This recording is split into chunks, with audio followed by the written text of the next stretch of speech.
Hi everyone, this is CA Hardik Thakkar and welcome to another video of SYJC Rapid Revision series on bookkeeping and accountancy. This is the second video in the chapter Admission of Partner, where I am going to be focusing on a very important adjustment in admission of partner, or for that matter retirement or death, which is calculation of proportionate capital. Okay mostly आपको ये second last या last adjustment दिखेगा अपने admission retirement या death वाले chapter में, where question is asking you to make all the closing balances of the partner's capital in as per their profit sharing ratio, and the difference either has to be adjusted in the cash, current account or loan account. Okay, तो इसका मतलब आपका जो naturally closing balance आ रहा है, ठीक है, credit minus debit और डेबिट माइनस क्रेडिट, आपको एज इट इज वो अमाउंट नहीं लिखना है. There has to be a calculation in which your closing balance has to appear and which is the new profit sharing ratio. लेकिन आपका जो answer आ रहा है वो डेबिट माइनस क्रेडिट या क्रेडिट माइनस डेबिट करके आपका पीएसआर के अंदर ही आपका बैलेंसेस आए, ऐसा नेसेसरी नहीं है. But the question is requiring कि नहीं, इनके क्लोजिंग बैलेंसेस एकदम अलाइनमेंट में न्यू पीएसआर में ही होने चाहिए. So how do we make that adjustment? Okay, वो बैलेंसेस हम कहां पर ट्रांसफर करेंगे? That is something that you need to understand. Okay, so I am going to take an example जिसके थ्रू मैं आपको ये concept explain करूंगा. Okay, let's pay attention and let's consider a partner's capital account. Okay, where BGA, Babu Rao, Ganpat Rao and Apte are three partners. Babu Rao and Ganpat Rao, these were old partners, and Apte was a new partner that got introduced into the business. Okay, so इस context पे let us try and understand this. Let's assume all these figures are assumptions. Okay, I've taken an example to explain the concept to you. Let's say the opening balance of B and G are 1800. तो वो हमने यहाँ पे post कर दिया. उसके बाद the existing P&L, existing profit and loss account in the old balance sheet of partner, let's say was 400 and इनका PSR equal था. Okay, तो मैंने यहाँ पे 200 और 200 ले लिया है. Correct, because it is distributed only among the old partners in old ratio. Clear? उसके बाद new partner brought in the capital. ये सारे स्टेप बाय स्टेप मैंने आपको पार्टनरशिप के एडमिशन ऑफ पार्टनर के फर्स्ट वीडियो में एक्सप्लेन किया है. अगर आपने अभी तक वो नहीं देखा है तो चेकआउट एडमिशन ऑफ पार्टनर का playlist. Okay, so I have already covered that. तो अभी मैं इसको थोड़ा फॉरवर्ड कर रहा हूं. तो पीएनएल 200 डिस्ट्रीब्यूट हो गया. Let's say the capital brought in by new partner which is Apte was 900. तो बाय बैंक करके उसका कैपिटल भी आ गया. Okay, goodwill that was distributed in sacrifice ratio. Let's say Babu Rao and Ganpat Rao में 400 और 300 का goodwill distribute हो गया. Obviously new partner will not get any amount of goodwill क्योंकि उसी को तो goodwill contribute करके old partners को देना है. Clear? Let's say a portion of goodwill was withdrawn by old partners. तो partners capital account debit to bank account. तो Babu Rao और Ganpat Rao ने 100 का goodwill withdraw किया. Let's say these were the total adjustments, and आप agree करोगे कि mostly इतने ही एडजस्टमेंट होते हैं. अभी मैंने यहाँ पे रिवैल्यूएशन का प्रॉफिट लॉस कंसिडर नहीं किया, बट अगर रिवैल्यूएशन या पीएनएल एडजस्टमेंट का प्रॉफिट लॉस होगा तो वो भी यहाँ पर ओल्ड पार्टनर्स के डेबिट या क्रेडिट साइड पर आ जाएगा. रिमेंबर, रिवैल्यूएशन का जो भी प्रॉफिट या लॉस हो, it will either be return on the credit side और it will be return on the debit side of old partners capital account. Clear? तो अगर सपोज डेबिट साइड पे लॉस है तो इट विल डेबिट साइड पे अगर balance आया तो it will go on the credit side of partners capital, and credit side पे बैलेंस आया revaluation, it will go on the debit side. So ये सब कंसीडर करने के बाद let us see what is my closing balance over here which is coming naturally. Okay, तो यहाँ पे 1200 I am talking about Babu Rao. Okay, B, focus on the credit side of B. तो 1200 and 400, तो इसका टोटल अगर हमने किया तो इसका total is 1600 rupees.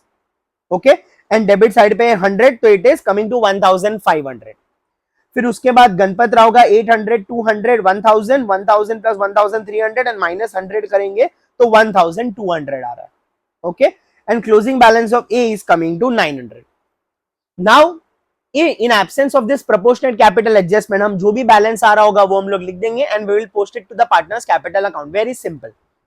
But what if question tells you that the closing balance of all the partners has to be in a new profit sharing ratio?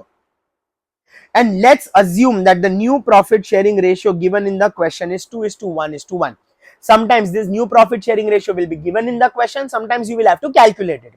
जो भी है, लेट्स अज्यूम कि वो उसका आंसर 2:1:1 आया है, okay, and the closing balance of the partner has to be made proportionate. तो अभी ये प्रोपोर्शनेट करने के लिए द फर्स्ट थिंग इज कि आप किसके कैपिटल को बेस लोगे। 99% of the time the new partners capital account will be considered as a base for calculating the proportionate capital, okay. दूसरा 1% चांस क्या है, आपको टोटल कैपिटल दिया होगा डायरेक्टली क्वेश्चन में और वो बोलेंगे कि इसको पीएसआर में डिवाइड करो and make the adjustment, okay, but 99% of the time they will ask you to take new partners capital as a base for calculating proportionate capital, okay. So let's take the base as new partners capital। तो नए partner का capital कितना है, आपटे का share कितना है 900, that is the capital of the Apte is 900। उसको हमने शेयर कितना दिया है, this is 2:1:1, मतलब ये बाबूराव गणपतराव आपटे, तो आपटे का शेयर कितना है 1, तो 2:1:1 में अगर 1 मतलब 1/4 उसका शेयर हुआ। I hope this is very clear, okay? तो आपटे का शेयर है 1/4 which is taken as a base and उसका कैपिटल का अमाउंट इज 900, okay? तो अगर 1/4 कैपिटल के लिए आपटे इज ब्रिंगिंग इन 900, तो अगर 1/4 कैपिटल 900 है तो 1 which is the whole capital of the firm कितना होगा। So how do we do this calculation? 900 into 1 divided by 1/4, cross multiply, right. फिर उसके बाद 900 into 1 डिवाइड बाय 1/4, तो डिवीजन में 1/4 है मतलब 4 will come in the numerator. अब ये mathematical, I think you will understand this. तो 900 into 4 करेंगे तो it comes to 3600 rupees, okay. So 3600 rupees represents the total capital. तो टोटल कैपिटल हमारा कितना है, total capital of the firm is 3600 rupees, okay. अब ये 3600 को क्या करना है, तीनों पार्टनर्स में डिवाइड करना है in the new profit sharing ratio which is 2:1:1, okay. तो 2:1:1 में अगर हमने 3600 को डिवाइड किया तो it comes to 1800, 900 and 900। Now this is the capital that we want. Balance sheet के अंदर यही कैपिटल जाने चाहिए, लेकिन अगर आप पार्टनर्स कैपिटल अकाउंट अभी देखोगे तो इट इज नॉट टैलिंग। तो अगर वो टैली नहीं हो रहा है तो जो बैलेंसिंग फिगर आ रहा है, जो डिफरेंस आ रहा है, वो डिफरेंस को कहां एडजस्ट करना है वो देखने से पहले let's calculate the difference, okay. So the debit side of Baburao is 1900 and credit side is 1600। मतलब जो डिफरेंस आ रहा है, जो बैलेंसिंग फिगर है, वो यहां पर आ रहा है 300, okay. Let's talk about Ganpat Rao, okay. Ganpat Rao में ये 900 कंसिडर करने के बाद total of debit is 1000 and total of credit is 1300, which means Ganpat Rao का बैलेंस किधर आ रहा है, on this side. End of course Apte का बैलेंस नहीं आएगा बिकॉज उसी को तो बेस लेके कैलकुलेट किया था। The figure that you take as a base, obviously there will be no difference in that, okay. तो ये तो 900 एज इट इज ही आ रहा है। Now because of considering this proportionate capital, Baburao capital showed a balance on the credit side, balancing figure on the credit side, which is this difference, and Ganpat Rao capital account showed a difference on the debit side. अब ये 300 के जो difference, ये coincidentally same आया है, okay. ये हमेशा same आया ऐसा जरूरी नहीं, it can be other figures also.